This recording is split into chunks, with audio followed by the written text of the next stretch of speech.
अवधान येथील टीसीआय कंपनीने मनपाचा मालमत्ता कर थकवल्यानं मनपाच्या वसुली पथकानं टीसीआय कंपनी सील करत धडक कारवाई केली आहे। गेल्या अनेक महिन्यांपासून सदरच्या कंपनीकडे 3,24,000 रुपये मनपाचा मालमत्ता कर थकबाकी असल्याने वारंवार नोटीस देऊन देखील मालमत्ता कर भरण्याचा कोणताही प्रतिसाद कंपनीकडून न मिळाल्यानं महापालिकेच्या वसुली पथकानं ही कारवाई केली आहे। कंपनीला सील लावत ही कारवाई करण्यात आल्यानं सर्वत्र खळबळ उडाली आहे।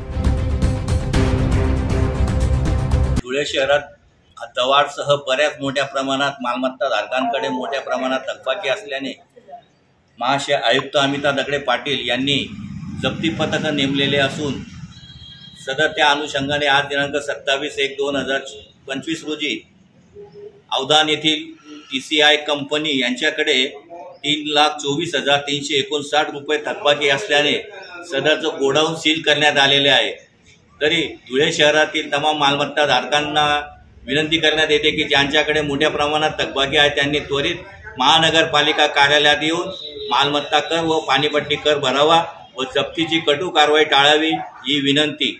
सदर कारवाई वसुली अधीक्षक शिरीष जाधव, निरीक्षक मुकुंद अग्रवाल, निरीक्षक पंकज शर्मा, रवींद्र बडगुजर, सुदर्शन देवरे, जयवंत पाटील, गोरख सरगर, भैया गायकवाड आदींनी केलेली आहे। सदरची कारवाई महापालिका आयुक्त डॉक्टर अमिता दगडे पाटील यांच्या आदेशाने वसुली अधीक्षक शिरीष जाधव यांच्या नेतृत्वामध्ये वसुली निरीक्षक मुकुंद अग्रवाल, पंकज शर्मा, गोरख सरगर, रवींद्र बडगुजर आदींच्या पथकानं पार पाडली आहे। ब्युरो रिपोर्ट, माझा महाराष्ट्र न्यूज, धुळे।